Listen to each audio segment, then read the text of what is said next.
Napapansin niyo ba na parang hindi tumatanda ang ilang sikat na Filipina actress? Habang tumatagal ang panahon ay mas nagiging confident, mas gumaganda, at mas nagiging matatag ang presensya nila sa industriya.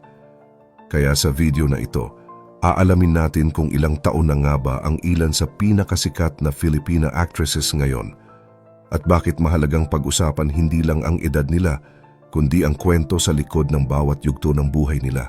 Sa dami ng pangalan na babanggitin natin, siguradong may isa o dalawa na ikagugulat ninyo. Pero bago po ang lahat, baka pwedeng pa-like ang video na ito. Dahil napakalaking bagay na ito sa aming content creators. Maraming salamat po. Simula tayo sa isa sa pinakasikat na pangalan ngayon, si Catherine Bernardo. Ipinanganak siya noong March 26, 1996, kaya ngayong 2025 ay 29 years old na siya. Mula sa pagiging child star, unti-unti niyang napatunayan ang versatility niya sa mga big screen hits at teleserye. Sa edad na ito, may confidence na siya at sapat na karanasan, kaya ngayon pa lang nagsisimula ang susunod na chapter ng career niya. Si Nadine Lustre naman ay ipinanganak Oktubre 31, 1993, kaya siya ay 32 years old ngayong 2025. Kilala si Nadine hindi lang sa acting, kundi pati sa music at advocacy work. Kahit anong edad niya ngayon, marami pa rin ang nakaka-relate sa mga role na pinipili niya. Kung pag-usapan natin ang timeless presence sa industriya, hindi mawawala si Ann Curtis. Ipinanganak siya noong Pebrero 17, 1985, kaya ngayong 2025 ay 40 years old na siya. Mahigit 2 dekada na siya sa showbiz at ramdam mo ang depth ng experience niya sa hosting, acting at pati na rin sa business ventures niya. Isa sa mga primetime queens ay si Marian Rivera na ipinanganak noong Agosto 12, 1984 kaya siya ay 41 years old na ngayon. Kahit lumalaki na siya, ang aura at elegance niya ay nananatili pa rin kapansin-pansin sa mga events at sa screen. Si Angel Locsin naman na kilala sa action drama roles ay ipinanganak noong April 23, 1985 kaya siya rin ay 40 years old na. Mas mature na ang mga role na pinipili niya at marami ang humahanga sa kanyang activism at paninindigan sa social causes. Pag-usapan natin ang timeless beauty. Si Bea Alonzo ay ipinanganak noong Oktubre 17, 1987 kaya siya ay 38 years old ngayon. Mula sa mga classic love team hanggang sa mga mature na character, sabay na tumatanda ang audience at ang mga role niya kaya mas ramdam na ang bawat eksena. Para naman sa bagong henerasyon, si Julia Barreto ay ipinanganak noong March 10, 1997, kaya siya ay 28 years old na. Nagsimula siya bilang child actress at nakilala dahil sa mga projects na tumatatak sa millennials at Gen Z viewers. Si Liza Soberano ay ipinanganak noong Enero 4, 1998, kaya ngayong 2025 siya ay 27 years old na. Bukod sa local projects, inaabangan na rin ang international exposure niya lalo na sa mga papasok na Hollywood projects. At siyempre, si Kim Chiu ay ipinanganak noong Abril 19, 1919, kaya siya ay 35 years old na ngayon. Mula PBB Teen Winner hanggang sa pagiging isa sa pinakamatatag na actresses sa primetime, makikita ang growth niya sa career at sa personal life. Ngayon pag-usapan naman natin ang ilan pang kilalang pangalan na siguradong familiar sa maraming Filipino viewers at may interesting stories din sa kanilang edad at career choices. Si Janine Gutierrez ay ipinanganak noong Hulyo 2, 1989. Kaya ngayong 2025 ay siya ay 36 years old. Kilala siya sa versatility niya dahil kaya niyang mag-shift mula sa drama patungo sa comedy at marami raw ang humahanga sa natural na charisma niya sa harap ng kamera. Sa edad na ito, mas pinipili niya na pumili ng roles na hindi lang nakaka-entertain kundi may lalim at mensahe rin. Si Maha Salvador naman ay ipinanganak noong Oktubre 22, 1988.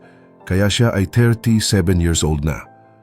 Mas nakilala siya sa kanyang intense acting skills at kahit may mga serye siya na matagal natapos, nananatili pa rin siya sa spotlight dahil sa commitment niya sa trabaho. Maraming viewers ang nakaka-relate sa kanya dahil ipinapakita raw niya na kahit tumatanda siya, ay hindi nawawala ang passion niya sa ginagawa niya. Pag-usapan din natin si Casey Concepcion. Ipinanganak noong Abril 14, 1985, kaya siya ay 40 years old. Bukod sa pagiging actress, kilala rin siya sa pagiging entrepreneur at singer, kaya maraming Pilipino ang humahanga sa kanya dahil nakikita nila na sa bawat stage ng buhay niya, may bago siyang tinatry at natutunan. Si Julia Montes ay ipinanganak noong March 19, 1995, kaya siya ay 30 years old ngayon. Nagsimula siya bilang child actress at unti-unti nakilala sa mga teleserye na tumatak sa audience. Maraming fans ang nag-comment raw na kahit tumatanda siya ay nananatili pa rin ang freshness at sincerity sa kanyang acting. Si Regine Velasquez ay hindi pwedeng hindi banggitin kahit hindi na siya laging nasa teleserye. Ipinanganak siya noong Abril 22, 1970, kaya siya ay 55 years old na ngayong 2025.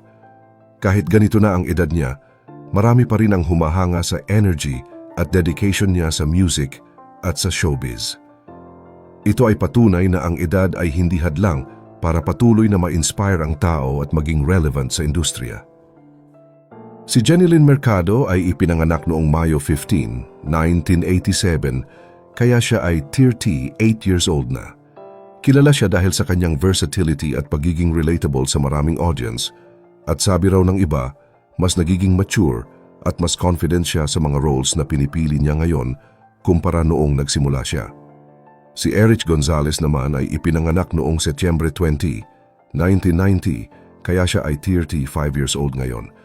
Marami ang humahanga raw sa paraan ng kanyang pagpili ng projects, lalo na yung may social relevance o yung mas challenging roles. Dahil dito, makikita na habang tumatanda siya, ay mas pinapahalagahan niya ang quality kaysa quantity ng trabaho. Ngayon tatalakayin natin ang huling grupo ng mga sikat na Filipina actresses kasama ang mga bagong stars at ilang comeback stories para makita natin kung paano nagbabago ang pananaw ng industriya sa edad at career trajectory nila. Simula tayo sa mga bagong henerasyon. Si Janela Salvador ay ipinanganak noong Marso 30, 1998, kaya siya ay 27 years old ngayong 2025. Kilala siya sa kanyang versatility sa acting, pati na rin sa music. Marami raw ang nakaka-relate sa kanya dahil kahit bata pa ay ramdam na ang maturity sa kanyang performance at sa mga role na pinipili niya. Dahil dito, nakikita natin na sa murang edad, kaya rin niyang magsimula ng matibay na career foundation. Si Andrea Brillantes naman ay ipinanganak noong March 12, 2003, kaya siya ay 22 years old na. Bagamat bago pa lang sa adult roles, marami ang humahanga sa professionalism niya at sa paraan ng pag-handle niya ng mga projects. Dahil sa edad niya, marami ang nakaka-relate sa kanyang journey dahil marami sa viewers ngayon ay nasa parehong stage ng life na naghahanap ng identity at direction. Si Yasi Pressman ay ipinanganak noong Mayo 11, 1995, kaya siya ay 30 years old na. Kilala siya sa kanyang athleticism at dedication sa bawat role. Maraming fans raw ang humahanga sa kanya dahil kahit tumatanda siya, pinipili niya ang roles na challenging at may impact at hindi lang basta para sa popularity. Dahil dito, nakikita natin ang maturity at professionalism habang lumalago ang career ng isang artista. Pag-usapan naman natin ang comeback stories. Si Judy Ann Santos ay ipinanganak noong Mayo 11, 1978, kaya siya ay 40 years old na. Kahit na matagal na siya sa industriya, nananatili pa rin siyang isa sa pinakamatatag na actress sa primetime at film.